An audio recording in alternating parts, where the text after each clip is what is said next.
जनाऊँगी आपर भल पाइबा आपण मान स्नेह श्रद्धा पाई पुणी थे आपण मान गाँव को आसी तेणु निश्चित भाव में मुझे जापर आपण मान प्रभु प्रति केते भल पाइबा अच्छी तेणु जो मैंने प्रभु को भल पाती जो मैंने प्रभु को भल पाती आपण मैंने बेसी भल पाती यहाँ मुझे जागली तेणु आपण मैंने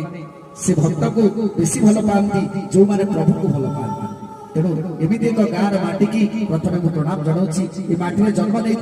समस्त ज्ञानी गुणी पंडित विज्ञ प्राज्ञ मो माँ मैंने बापा मैंने समस्त को मंच उठाई मोर घनिष्ठ प्रणाम जाओ आज कार्यक्रम विलंब हेले आमर 6टार आरंभ करने कथा किंतु मोर टे विलंब हो जाए आपण मान पाखे क्षमा भिक्षा मागुची आपण मैंने बहुत समय अपेक्षा कर तेणु मुझे समय मूल्य निश्चित भाव में बुझी तेणु कौन करवा प्रभु का हाथ में डोरी जिते बड़े तेणु निश्चित भाव में किसी असुविधा सुविधा हो जाए जा हो तेणु आज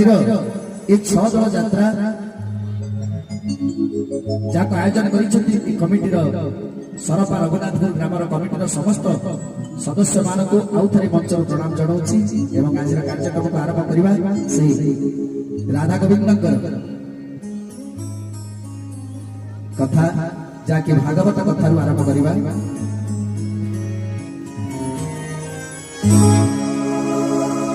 ओम नारायण नमस्कृत्यं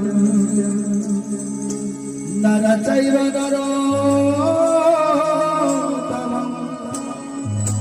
देवीं सरस्वतीं व्यासं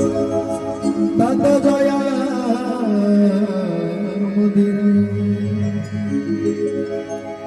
वेदे रामायण चैव पुराणे भारते तथा आदौ चप्ते चमति चारि सर्वदा ज्ञाति मुखं करोति वाचालं पंगुलं लयते जत्रुपादमहं वन्दे